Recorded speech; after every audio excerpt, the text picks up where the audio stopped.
ആഹാരം കാണുമ്പോ എനിക്ക് ആക്രാന്താണല്ലോടാ തെണ്ടി. പതുക്കെ ഒരു തമാശ പറയാൻ സമ്മതിക്കില്ലെന്ന് വെച്ചാൽ എന്നെ അടുക്കള വശത്തിരുത്തി ചോറ് തന്നപ്പോ നീ ഒരു വാക്ക് ചോദിച്ചാ? തെറ്റായി പോയി. അതൊക്കെ പോട്ടെ. ഇവിടുത്തെ ഉണക്കമാന്തൽ പോലെ ഇരിക്കുന്ന വേലക്കാരി ഉണ്ടല്ലോ, അവളുടെ ഒരു ഒടുക്കത്തെ നോട്ടവും ഒരു മുടിഞ്ഞ പ്രേമവും. ഞാൻ ആരാണെന്ന് അവളുടെ വിചാരം? നീ എന്നൊന്നും മിണ്ടാതിരിക്കണേ. നിനക്ക് ഹിന്ദി അറിയൂ? ഈ ഇഷ്ക് ഹുവ എന്ന് പറഞ്ഞാൽ എന്താ? തേങ്ങാ കൊലാന്ന്. നീ ചൂടാവാതെ.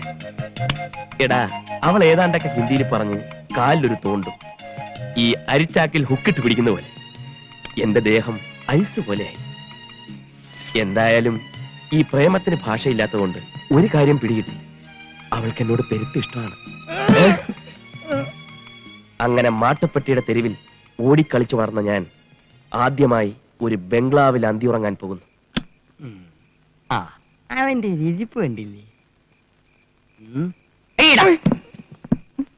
നീ ഇതുവരെ പെയ്യില്ലേ? ചട്ടി നോക്കി കണ്ടില്ല, ജോലിക്കാരി കിടക്കുന്നത് നോക്കി അവിടെയും കണ്ടില്ല. അപ്പൊ ഞാൻ നിരൂപിച്ച് നീ ഇവിടെ തന്നെ കാണുമെന്ന്. അല്ല, ഞങ്ങൾ ഇങ്ങനെ ഓരോ വീട്ടുകാര്യങ്ങൾ പറഞ്ഞിരിക്കാ. നീ കൂടുതൽ കോനയടിക്കണ്ട. ബിസിനസിന്റെ തലവേദനക്കിടയ്ക്ക് നിന്റെ വർത്താന ബാലേഷന് കൂടുതൽ തലവേദന ഉണ്ടാക്കും. വേണമെങ്കിൽ ഇന്നത്തേക്ക് ഒരു ദിവസം ഇവിടെ അഡ്ജസ്റ്റ് ചെയ്തോട്ടെ, പാവല്ലേ? അയ്യോ വേണ്ട, പിന്നെ അതൊരു ശീലമായി പോവും. കുട്ടികളെയും പട്ടികളെയും നിർത്തേണ്ടടുത്ത് നിർത്തിയില്ലെങ്കിൽ അത് മടി കയറിയിരുന്ന് പെടുക്കും.